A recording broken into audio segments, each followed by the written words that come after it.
Salve Maria Imaculada e viva Cristo Rei, aqui Tiago Bruno, missionário e jornalista católico para o canal Católicos de Verdade.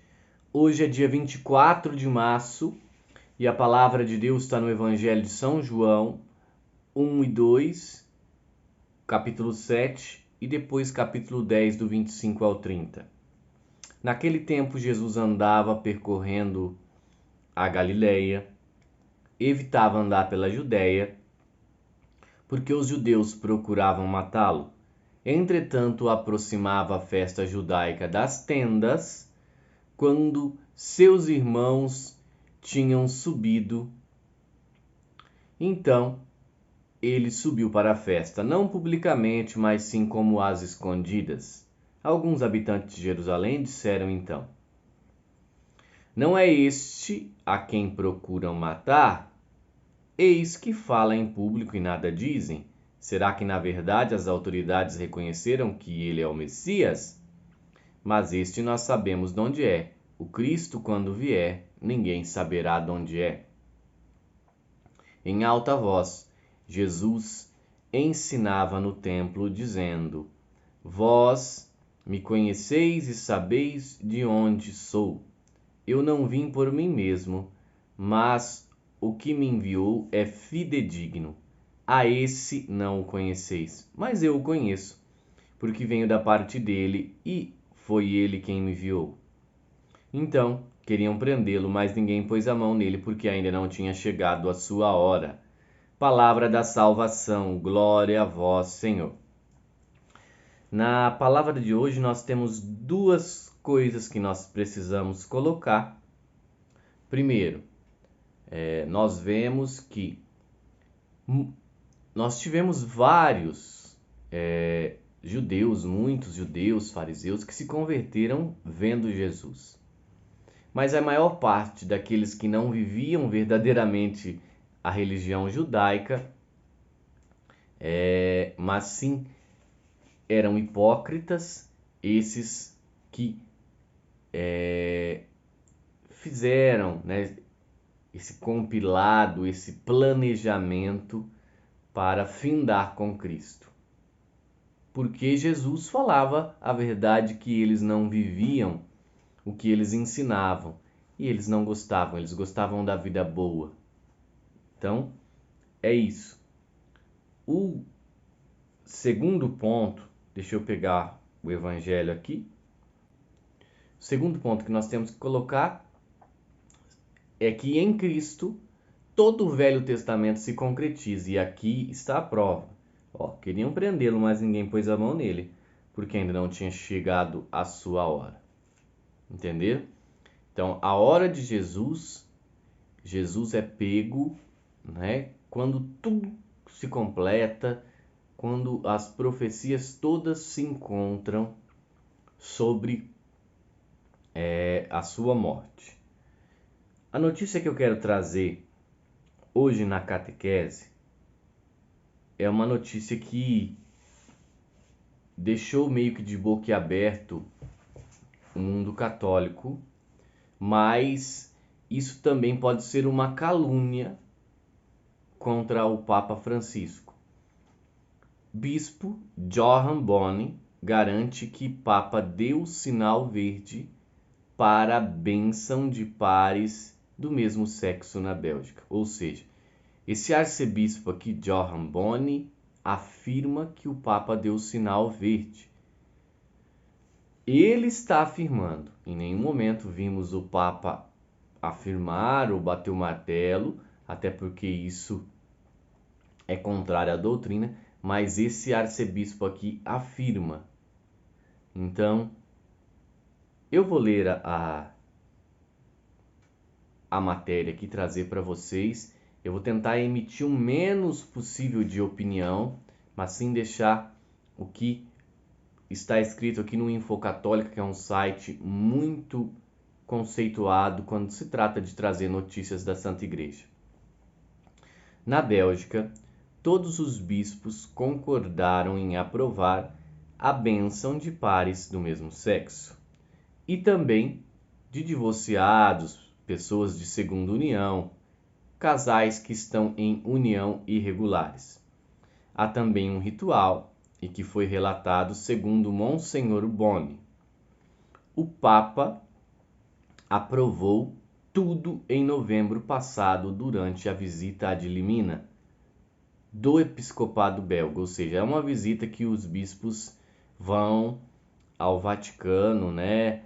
Tem reuniões e mostram toda a questão ali da sua conferência episcopal ao Papa. É uma reunião entre o Papa e os bispos de certa região ou do país todo.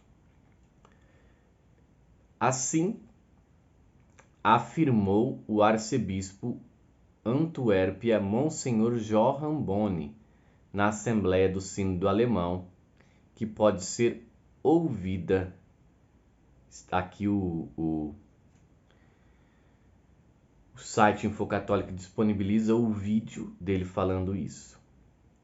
Num dia repleto de intervenções de 1 minuto e meio cada, Boni soube aproveitar nada menos que 8 minutos para contar como os bispos belgas introduziram oficialmente nas suas dioceses as bênçãos dos casais irregulares, contestando o responso que a Congregação para a Doutrina da Fé havia publicado no ano anterior com a aprovação do Papa. O que se tem oficialmente é a proibição através do responso que a Congregação pela Doutrina da Fé publicou isso em 2021, mas eles não estão obedecendo e mesmo assim passaram por cima disso e começaram a fazer por conta própria. E aqui esse arcebispo está alegando que o Papa autorizou tudo, mas nós não temos nenhuma posição da Igreja quanto a isso.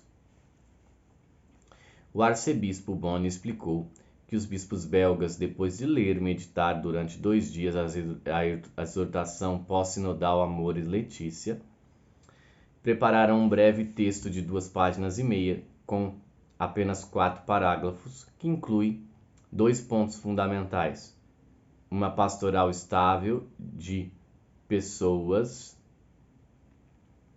sendo elas qualquer pessoas, com designação de um responsável por cada diocese, um grupo interdiocesano estável.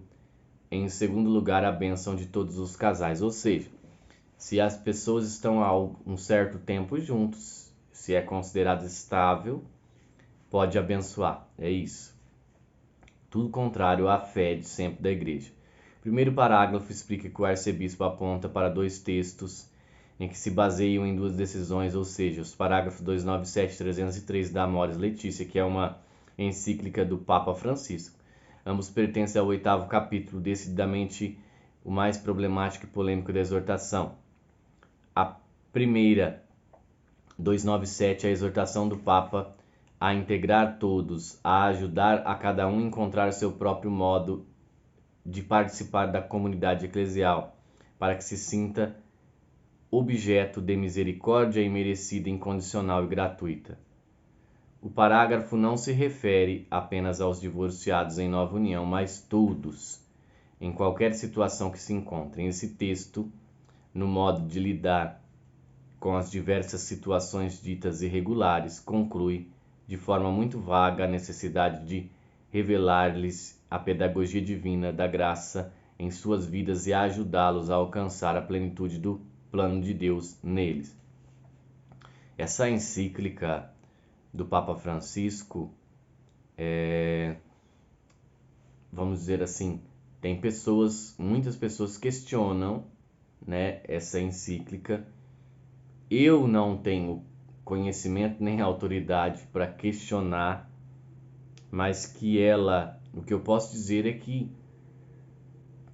ela abre para interpretações como esta aqui que aconteceu, né? Então, vamos continuar o texto aqui.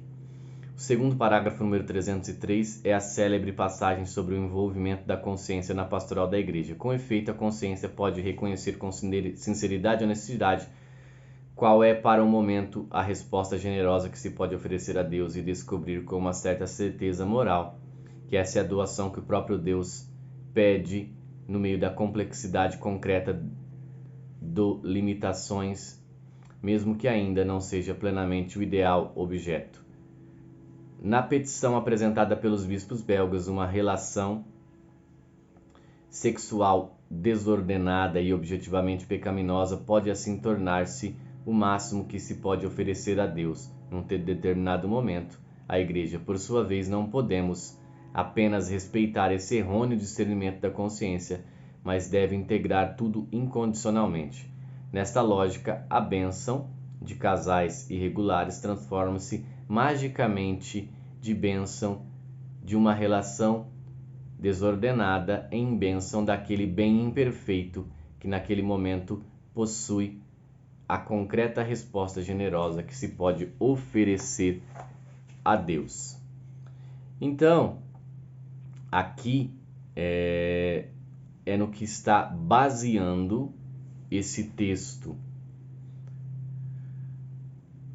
em que o Boni, aqui o arcebispo, ele mostra, mas a principal questão aqui, né, não é nem na Amoris Laetitia, nada, mas sim no que ele fala. Ele fala abertamente que o Papa autorizou. Porém, em 2021, nós temos o responso da Congregação para a Doutrina da Fé, que continua com a doutrina de sempre da Igreja. Enfim, em quem acreditar? Na Santa Sé ou no que esse arcebispo está falando?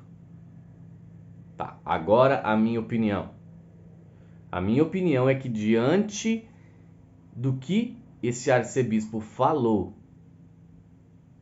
a Santa Sé, o Vaticano, o Papa, precisam se posicionar. Não tem outra alternativa.